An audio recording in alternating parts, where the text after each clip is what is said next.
Hey, it's Travel Dad Steve, your licensed Disney travel advisor. Today we're talking about Disney's Caribbean Beach Resort and who this is a great property for, and maybe who might want to consider some other options before they book. My family of 5 spent 6 nights here, and I've got some very clear insider tips and tricks and recommendations to make sure this is the right stay for your Disney vacation. Caribbean Beach is a large resort. It's made up of 6 islands, and you can sing along with me. Aruba, Jamaica, ooh. Just kidding. But it is Aruba, Jamaica, Barbados, Martinique, Trinidad, and Old Port Royal. It really does feel like you're walking through an island community at this sprawling resort community. We stayed at Trinidad, which is one of the furthest island sections from the main lobby, which also includes the main pool and the main food court. Our room was a standard 5-person sleeper with a fold-down Murphy bed, and it fit us just fine. But I should note, I tried every angle to reserve a room in Jamaica or Aruba, but based on a sports tournament that was in town, the property was at occupancy and they could not accommodate my request.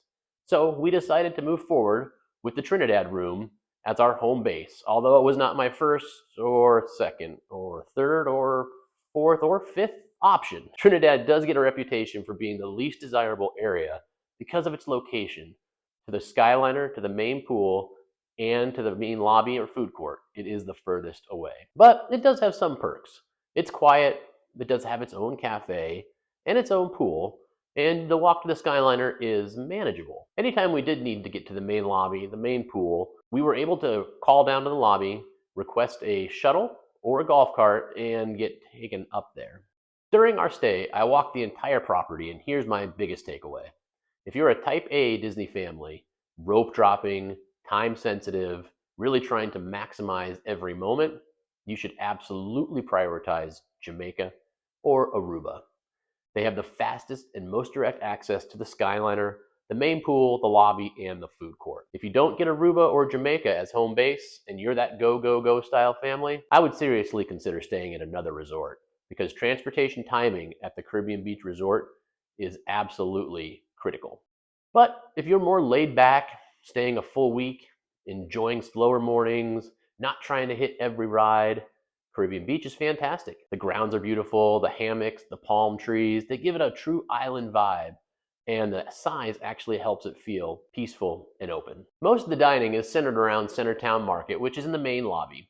You will need a golf cart or a shuttle to get there if you're staying in Trinidad, although Trinidad does have its own cafe and its own pool, but it's limited in the food options compared to the main court. The food is basic, convenient, has breakfast sandwiches, flatbreads, and grab-and-go options. The real MVP here at the entire Caribbean Beach Resort, and quite frankly all the Disney resorts, is the refillable mug. I do recommend buying it if you're going to be staying there for more than 3 days. It's a one-time fee, and then it's unlimited refills at the resorts, so you can have your coffee in the morning, your sparkling water or soda in the afternoon, hot cocoa in the evening, and it's absolutely worth it. Transportation can make or break you here at the Caribbean Beach Resort. We visited each park, and there'll be a separate video on how we navigated the Magic Kingdom and the Animal Kingdom transportation to that park, since they are not on the main Skyliner access. The Skyliner is a huge perk. It gets you to Epcot and Hollywood Studios smoothly and without the headache of parking when it's running well. But here's an insider tip to avoid it at park close. When those lines back up or when the Skyliner stops, your travel time can skyrocket. If there's an issue with people getting on and off the Skyliner, the entire unit comes to a halting stop and must start from zero to get back up to speed. While this isn't a big deal if it happens once or twice on the trip, if it's happening regularly, it can extend your trip to 40, 45 minutes just to get from one park back to the resort. One night, we just skipped it all together and we took the water ferry instead. It was faster, calmer, and way less stressful. So here's the Caribbean Beach Resort quick breakdown. The pros: beautiful grounds, rolling campus, family-friendly pools, relaxed vibe, and Skyliner access. The cons: the resort is large. Outside of the main food court, the options are limited, and transportation timing really matters, especially if you're trying to move fast. If you're choosing your room, Aruba or Jamaica should be your best overall convenience and focus. However, Trinidad is still a solid option for the value and if you manage your expectations. If you're looking for a calm, relaxed vibe and stay, it's a great option for you. So if your family loves a relaxed atmosphere and they're not racing back and forth to the parks every day, Caribbean Beach is an excellent moderate Disney resort. If you are the type A family, I would say make sure you secure Aruba and Jamaica, and you should be able to execute your plan as you wish.